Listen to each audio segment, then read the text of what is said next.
Hey everyone, welcome back to my YouTube channel. So today we're going to look at another race video.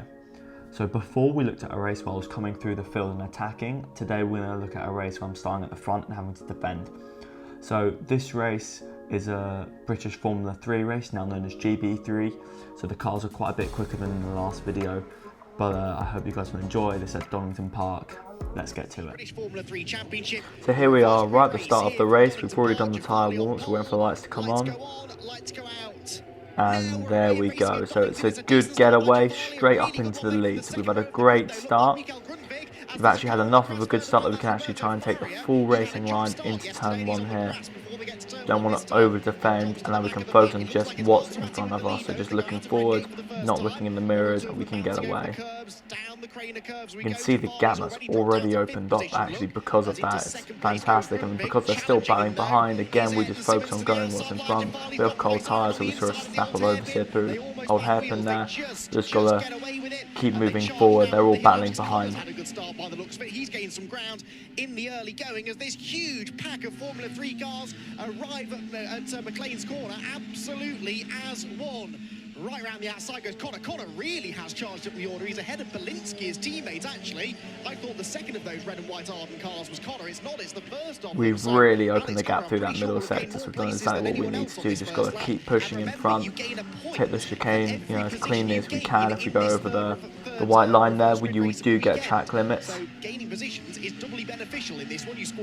Coming into the hairpin, we've just locked there on, you know, that was due to the fact that we went too actually light on the brake pedal, and then it meant that when I was trying to turn and come off of the brakes, that's what caused the lockup.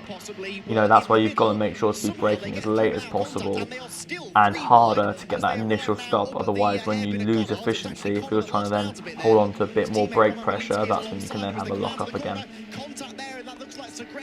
Of course, there would have been some cold tyres as well, but that was also due to the lock-up mistake from our part more than it was from cold tyres.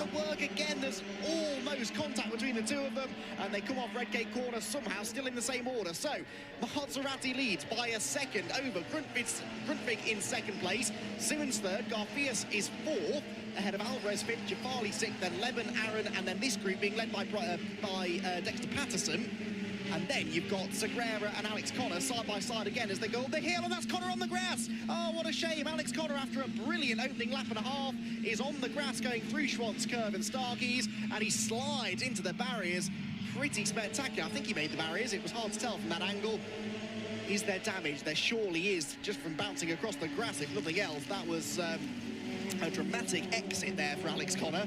He was side by side, I think, with Javier Sagrera. And I presume they leant on each other and off he went. So as you can see on this lap, we've actually managed to not lock up, managed to make the apex. It's quite a tricky corner that, in terms of visually, you have to look so far into it to see what's ahead. Same with this corner here. The apex is so late, so you don't want to turn in too early, take too much of an early apex, lose minimum speed, and then also lose exit speed.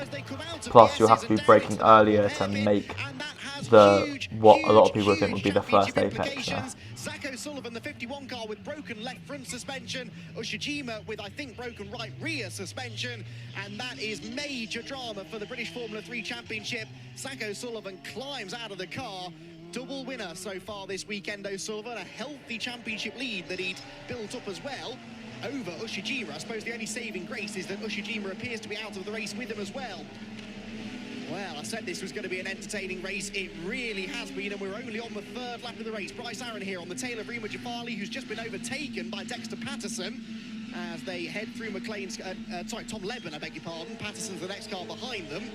So Leben there, the purple-fronted 34 car. Jafali, the Douglas Motorsport white and blue, keeping the Carlin machine of Bryce Aaron at bay. Then Patterson, also a Douglas Motorsport car, closing in on the pair of them. Alex Connor is in the pit lane after his grassy excursion, so there was some damage done there by the looks of it. And there, Patterson to the outside of Bryce. We've had to go a bit defensive here. Now the Forte's closed up right behind us, and he goes for a move on the outside. We've defended it. It's yellow flags, so that's going to help us out for the second hairpin. We can see the car damaged on the right there, and the safety car boards are now out. Well, not everyone has seen them yet. So there we go, the safety car is out at the front of the pit straight, and now we're gonna keep heating our tyres. So we fast forward it here to the end of the safety car. So as you can see, I've really backed everyone up to let the safety car move forward, and now I'm just constantly weaving, so to give no clue of when I'm gonna go. And again, I'm weaving, keep weaving, and I've gone. So I've gone super early here, because I've always found that the earlier you go, the more chance you'll have of actually catching people out. And we can see it's worked for us, because coming out the final corner now, we've got a nice little gap behind us. That was exactly what we needed to do to get the restart there. Until they got to the start-finish line. Good restart for Maserati then. His Chris Dittman teammate Ayrton Simmons is now attacking for second place as they go through Redgate corner. Bit sideways, screech of tyres there. There's a bigger screech of tyres in the background. Let's hope everyone gets round safely. I think they have just about. Simmons pulling up alongside Grundtvig for second place. Down the Craner curve. This is Bravey sideways over the curve. Brilliant catch that from Ayrton Simmons. Somehow avoided Mikael Grundtvig's car and held on to third place. That was astonishing stuff. These cars do not like being rattled over curbs, especially at high speed. Again, we've just broken free a bit through this middle sector. I'm trying to get some heat in my tyres. I just don't really feel they're up yet to temp after the safety car, and because of that, I haven't got that confidence yet, so I am losing a bit of time. We can see it out there. Cars behind have closed up, and through here I just haven't got the confidence that I would normally do once the tyres are up to 10. Who gets back into sixth position. Rima Jafali is a really good racer. We saw that in the previous race, but maybe it's single lap qualifying pace that has kept her from troubling the front runners for much of the season. But these reverse grid races, we've seen some really good stuff out of her actually. So Maserati already being reeled back in again by Grundtvig. He was nearly a full second ahead of Mikael at the start of the lap. That gap is now well under half a second. Closed up right behind me coming down this straight. In my view at the time, doesn't really look close enough, but he goes for it up the inside. We give Jess enough space, and he gives us off not that much room on the exit, but lets us rejoin. We're now side by side coming down through Craner curves. There's very little room between us. We get our nose ahead, but not enough, and you can't go around the outside of a corner like Old Hairpin. That's just a one-way trip to the gravel. So we decided to tuck in behind, try and get a bit of a tow. Our teammate is now trying to pull alongside us. We now go through McLean's. It's a very, very high-speed corner. He's on the outside. We've tried to stick it tight. Unfortunately, there isn't the room for two cars on the exit though, so my teammate got run out. It's just such a high-speed corner that as soon as you basically commit to the outside, you're in the hands of the car on the inside, which was us, and when you carry enough speed through with the error of this car, you're going to always run right out to the exit curve there.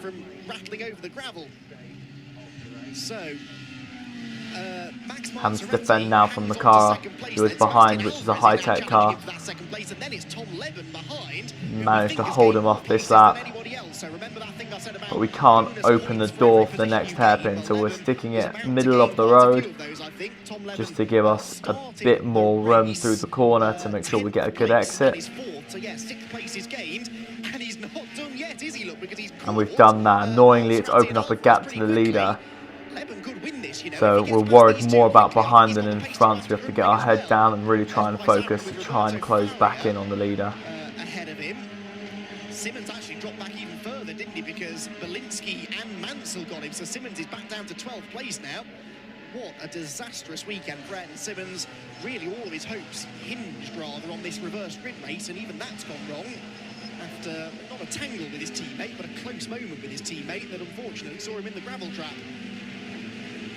The hill we go then, into Schwann's curve. This is the 99 car defending from Roberto Faria, who locks up and runs wide. In fact, they both run wide, and that is Faria well and truly off the road now. So through will go Bryce Aaron, through will go Roman Belinsky and Christian Mansell and Ayrton Simmons, and maybe Bart Horston by the time the number 7 car is back up to speed. So yeah, Horston now trying to go around the outside. It's not going to happen though into the braking zone at the Fogarty S's. See, on laps we don't have to defend.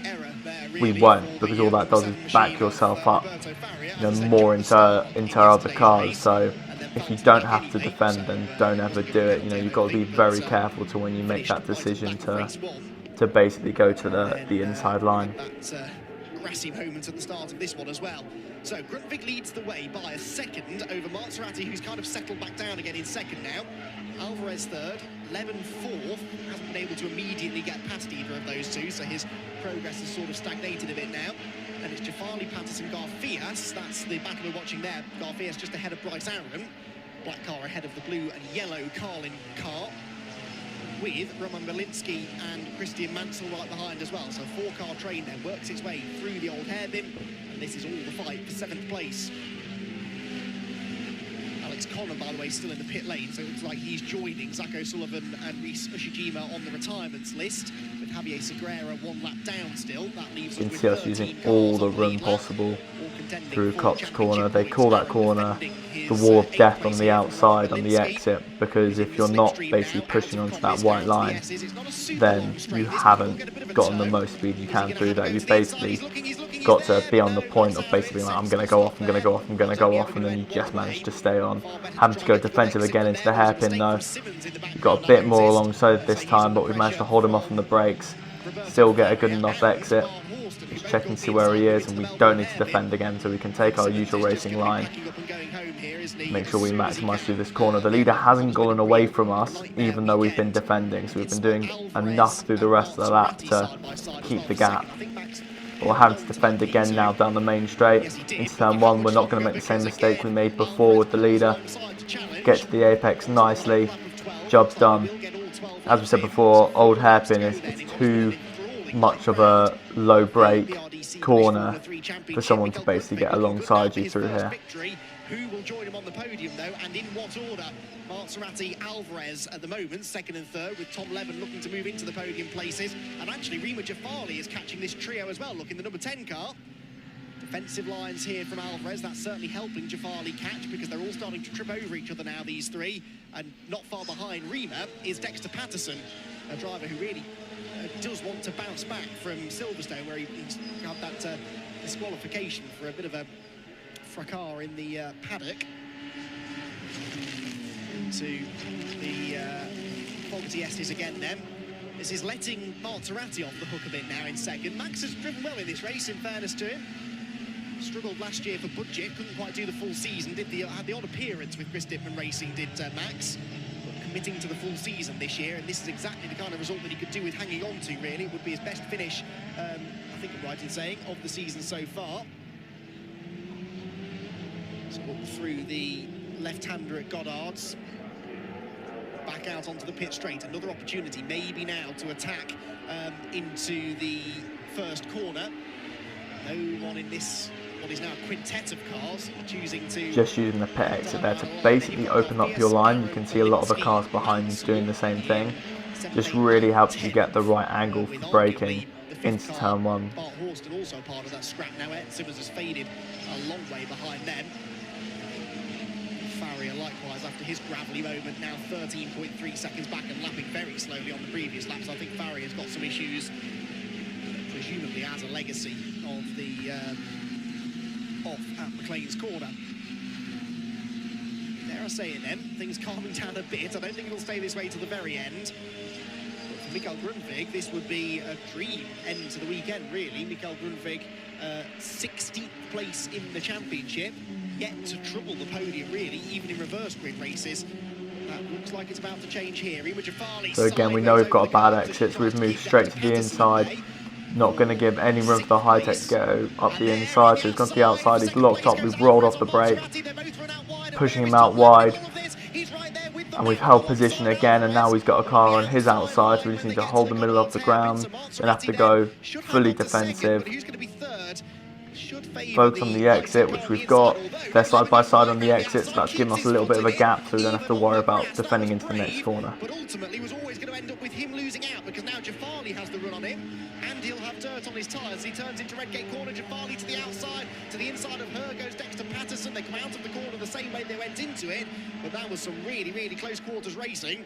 The high-tech's got to run us, but say he won't be able to do anything. He can have a look, which he doesn't do, he just sits behind. The dirty air is so bad, sort of, at the circuit in the middle sector, it is quite hard to get a run here to be able to do anything. But that thankfully was avoided. And immediately, look, Levin is right back with them after just another couple of corners, he's bridged the gap between himself and Sebastian Alvarez ahead, and he's got away from Rima Jafali to the tune of half a second or so. Down the exhibition straight then, disappointingly, there is only one more lap left in this race. Bryce Aaron here coming under threat from Roman Belinsky for 8th place as they go into the chicane, but Belinsky was never going to go around the outside, and that's Jafali in the grass. Patterson goes through, oh, and she spins across the road as well, up into the grass there as she comes out of the S's, and she is not happy with that at all, and rightly so. That was going to be her best performance of the year so far, and it looked like just not an unforced error. She was under a lot of pressure, but an error of hers nonetheless. Now what's going on? Belinsky and Aaron side by side. This is Belinsky for what's now 7th place, of course, after Jafali's spin. And we go on to the final lap of the race then. Maserati second, third for There we go, going to the middle of the road, making sure we weren't going to give him a chance to dive up the inside there. Does mean he will have a better exit, but just like before, we're going to come through Craner curves, and he's not alongside, so we don't have to worry about it. He gives it a look, but doesn't do anything. If anything, it just gives us more of a gap now at this point. It just hurts your exit speed, and it's allowing Leben now to think about attacking the third again. All of this going on about 3 seconds behind the race leader. We're getting track limits penalties though, and one of them is for Alvarez. Car number 12, Sebastian Alvarez in third, 5-second track limits penalty, and Jose Garfias, the black car there, in 5th position on the road, both being served with a 5-second track limits penalty on the final lap of the race. That's really unfortunate, but track limits rules are the same for everyone, and you need to stay within those white lines, so that is going to change things. Then it means that Leben is now going to be on the podium then, but of course he won't know about this. He won't have had a pit board or anything because it's only just been announced, so he's going to be attacking the third on the road as if Alvarez is still very much there ahead of him. Side by side further back, Horston trying one of his customary round the outside moves, but it doesn't quite work at the Melbourne hairpin. Mikael Grunwald, though, is going to come through to take his first victory in the BRDC British Formula 3 Championship. Here we come through the final corner, and that's a podium in Formula 3 for us. Max Maserati with a really great drive to 2nd place, and Sebastian Alvarez 3rd on the road, but Tom Leben from 10th on the grid is going to inherit that 3rd place. I hope you guys enjoyed this video. If you did, please subscribe to the YouTube channel, leave a like, and feel free to comment below. See you guys soon.